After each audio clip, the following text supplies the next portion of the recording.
Mi gente, vamos a ver cómo por medio de esta ecuación calculamos una bomba y calculamos las pérdidas de nuestro sistema. Bueno, mi gente, para eso dividimos el video en tres partes. Lo primero es lo mínimo que debemos saber, cómo se compone la ecuación y cómo llegar de la ecuación de la energía a la ecuación que acabo de mostrar. Lo segundo es cómo aplicar la ecuación en la vida real. Vamos a ver qué significa cada parte de esa ecuación. Y por último, vamos a ver dónde todos nos equivocamos. O sea, vamos a ver los dos errores más comunes. Mi gente, para poder pasar de la ecuación de la energía a ese otro teorema, lo que vamos a hacer es analizar cada parte de esta ecuación y transformarla sabiendo que el cuerpo que estamos evaluando es un fluido. Lo primero es fuerza por distancia es la energía del trabajo. Un medio de la masa por la velocidad al cuadrado es la energía cinética. mgh es la energía potencial y ER es las pérdidas de energía. ¿Por qué esto es constante? Porque la energía no se crea ni se destruye, solamente se transforma. Sabiendo esto, vamos a empezar a identificar cada una de estas variables. Listo. F, la fuerza del fluido de la distancia recorrida en los puntos evaluados. M es la masa del fluido, B es la velocidad, H es la altura, ER son las pérdidas y gamma es el peso específico. Este gamma ya vamos a ver qué significa. Ahora, la fuerza de un fluido no es tan fácilmente medible. ¿Qué medimos nosotros? La presión de un fluido. Entonces lo que vamos a hacer es transformar algunas variables en cosas medibles, como el caso de la fuerza. La fuerza, no hay un aparato que mida la fuerza directamente de un fluido, pero sí tenemos manómetros que nos ayudan a medir la presión. Entonces, ¿cómo podemos pasar la fuerza, que no es tan fácilmente medible, a una unidad que es medible directamente? Entonces, es el caso de estas tres fórmulas. Densidad es igual a masa sobre volumen. Presión es igual a fuerza sobre área. Y volumen, el mismo volumen que tenemos aquí, es igual al área por la distancia recorrida del fluido. Vamos a despejar ahora todas esas variables en lo que nosotros necesitamos, ¿sí? Que es la masa, la fuerza y la distancia recorrida. Eso nos va a dar lo siguiente. Eso nos va a dar que la masa es igual al volumen por la densidad, que la fuerza es igual a la presión por el área y que la distancia recorrida es igual al volumen sobre el área. Si nosotros reemplazamos todas estas variables en nuestra ecuación principal de energía, nos va a dar la siguiente expresión. Nos va a dar el teorema de Bernoulli directamente. ¿Qué es lo que tenemos que tener en cuenta? Que la gravedad por la densidad es gamma. Este gamma es gravedad por densidad. Por eso es que no aparece aquí. Bueno, mi gente, ¿y qué les parece si pasamos de una teoría aburrida a una no tan aburrida? Listo. Lo que sigue es, vamos a ver ahora los errores que solemos cometer cuando hacemos un ejercicio. Sí, vamos a ver los errores más comunes, vamos a ver los dos errores. Y el primer error es no saber cuándo usar el teorema. No sabemos cómo usarlo porque no sabemos lo que significa en sí el teorema. Y para entender los alcances de cuándo lo podemos o no usar, vamos a desglosar todo lo que significa el teorema. Tenemos aquí todas las variables. Vamos a leer una por una y vamos a entender qué significa cada variable. De manera que cuando nos pregunten por un dato, ya sepamos cómo asociarlo a nuestro teorema. Listo, empecemos. P1 es nuestra presión de entrada. Gamma es el peso específico. Peso específico se refiere ya a una propiedad de nuestro fluido, que eso lo podemos sacar de tablas de internet, pero pues mayormente de tablas. Presión de entrada, en algunos casos nos va a servir para para la presión de entrar a una bomba o la presión en un punto inicial. Si tenemos una presión de salida y queremos la presión en otro punto, puede pasar. No es tan común, pero puede pasar.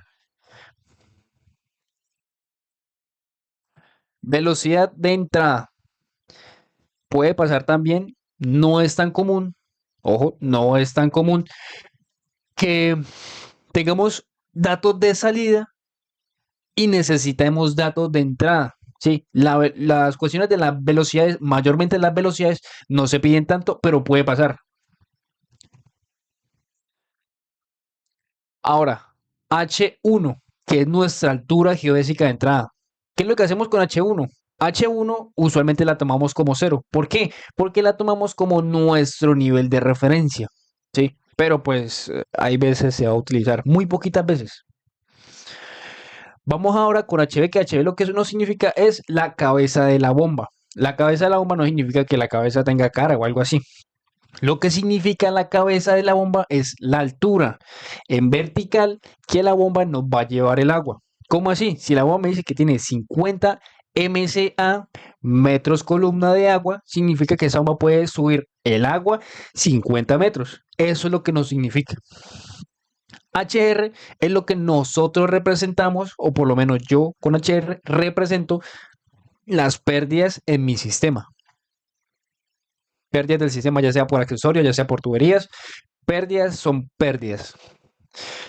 Si P1 es la presión de entrada, P2, ¿qué va a ser? Pues la presión de salida. La presión de salida sí es algo que se acostumbra a pedir más. La presión de 2 también puede ser la presión necesaria para algo.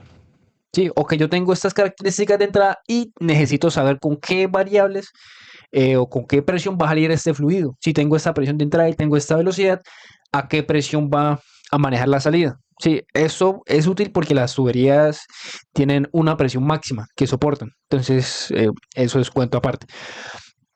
Aquí vemos de nuevo el gamma. El gamma, pues lo mismo, peso específico, y se escribe así, gamma. Tenemos una velocidad 2, que a diferencia de la velocidad 1 está en la velocidad de salida. Eso, pues bueno, no es tan común, pero aún así se puede pedir. Y por último, pero no menos importante, vamos a tener el H2, que va a ser la altura geodésica, pero de salida. Y eso sería todos los componentes de nuestro teorema. Cuando nos pregunten por una presión, llámese entrada o de salida, ya sabemos que lo podemos usar. Cuando nos preguntan por una velocidad, ya sabemos también que podemos usarlo. Cuando nos preguntan por un desnivel, sí, digamos que qué altura máxima puede subir esta bomba, podemos usarlo. Cuando nos preguntan por la cabeza de la bomba, lo podemos usar. Cuando nos preguntan por pérdidas, también podemos usarlos. En esos casos, podemos usar el teorema. Ahora, siendo ese el error 1, vamos a pasar al error 2. Si el error 1 es no saber cuándo usarlo, el error 2, ¿qué va a hacer? No saber eh, qué hacer con las cosas, cuándo algo es válido y cuándo algo no es válido. Lo que vamos a hacer ahora es cuando la presión de entrada, un ejemplo, y la presión de salida pueden ser cero, o cuando la velocidad 1 y 2 se pueden cancelar o anular. La más común suposición de todas es que el gamma es constante. ¿Sí? ¿Qué pasa? Si tenemos un punto 1 y en un punto 2, lo más normal es que las condiciones del fluido en el punto 1 y en el punto 2 sea que gamma es constante. O sea, que el fluido permanece igual. Es transportado, pero sus propiedades siguen estando igual. La otra más común que vamos a tener es que la velocidad 2 al cuadrado menos la velocidad 1 al cuadrado va a ser aproximadamente, en la mayoría de los casos, mayormente cuando manejemos tanques, va a ser cero. Velocidad de entrada y salida similares. Cuando manejamos tanques, la velocidad 2 es la velocidad con que se llena el tanque y la velocidad 1 con la que se vacía el tanque. Otra suposición bastante válida que vamos a ver es que la presión 1 y la presión 2 es igual a la presión atmosférica. ¿Qué pasa? Aquí tuve un pequeño error, discúlpeme.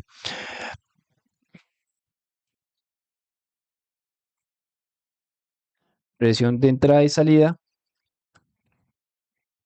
similares. Cuando los tanques o el punto 1 y el punto 2 estén abiertos a la atmósfera. Esto es la más común, que el tanque 1 o el punto 1 y el punto 2 estén abiertos a la atmósfera. Es lo más común que se va a ver en el mercado y académicamente también.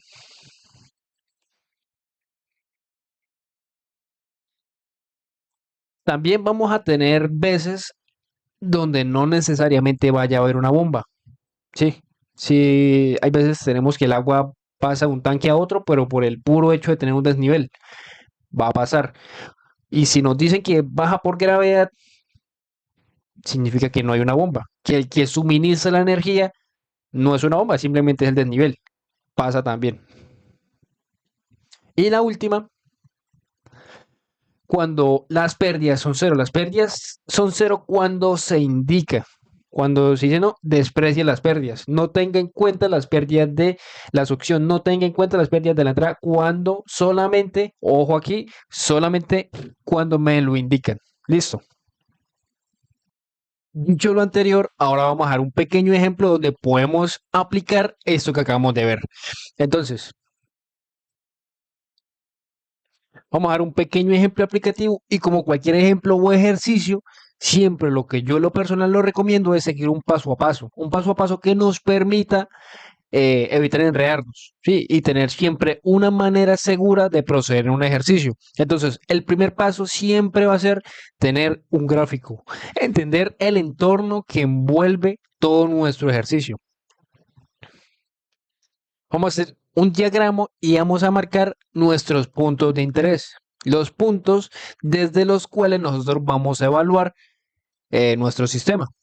Un tanque 1, un tanque 2, una bomba, tubería y una válvula. Hasta ahí nada extraordinario. Lo que vamos a hacer ahora es a partir de ese diagrama sacar los datos. Y para sacar los datos, lo que yo también les recomiendo es escribir la ecuación y empezar a tachar las cosas que no nos aportan nada al ejercicio. Empezando con la presión, tenemos la presión 1. Este tanque está abierto a la atmósfera, por lo tanto mi presión 1 va a ser igual a la presión atmosférica.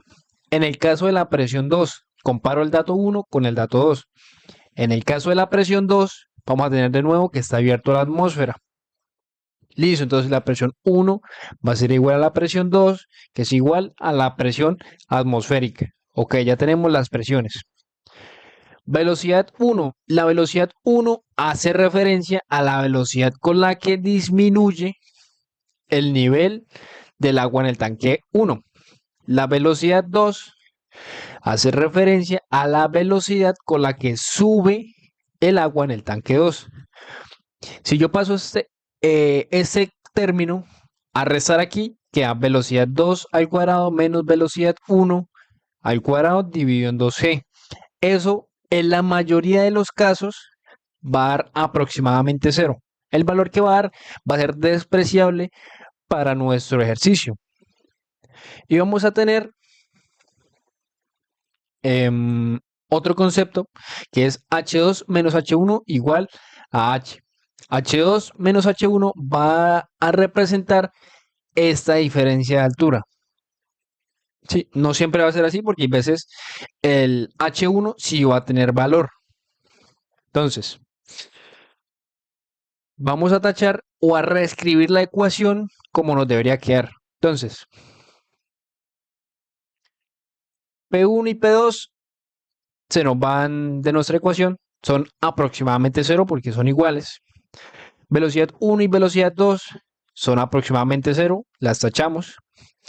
Y vamos a despejar la altura de la bomba, que es lo que en la mayoría de los casos vamos a necesitar. Entonces, cuarto, vamos a reemplazar y vamos a reescribir. Nos va a quedar que la altura de la bomba es igual al HR más H. El HR son las pérdidas por accesorios y tuberías. Accesorios como esta válvula, por tubería, por entradas, por temperatura, por muchas cosas pueden haber pérdidas. Ahora, muchachos, el quinto paso sería ya resolver, pero hay algo que me gustaría aclararles en este punto. A partir de esta ecuación, nosotros podemos hacer muchas preguntas. Y ustedes me dicen, bueno, Diego, o sea que con esto yo puedo calcular la bomba que sirve para mi sistema. Sí, pero hay veces la bomba va a dar aún más altura. Entonces, van a haber preguntas como, ¿hasta qué altura puedo llevar, bueno, el agua con la bomba X, con esta bomba? Eso lo determinamos de dos maneras. Uno, con los datos del sistema. En este caso, bueno, puede ser agua, pero habría que ver el líquido y las características de la bomba. Si usted mismo digo, yo tengo una bomba de 2 caballos de tanto, yo tendría que ver la plaqueta y en las plaquetas de las bombas ya dan la altura de la bomba. 33 columnas de agua, 50 metros columna de agua, 25 a tal caudal. Eso también lo sacamos de la curva, pero eso lo veremos en otro video, al igual que la respuesta de todas estas preguntas.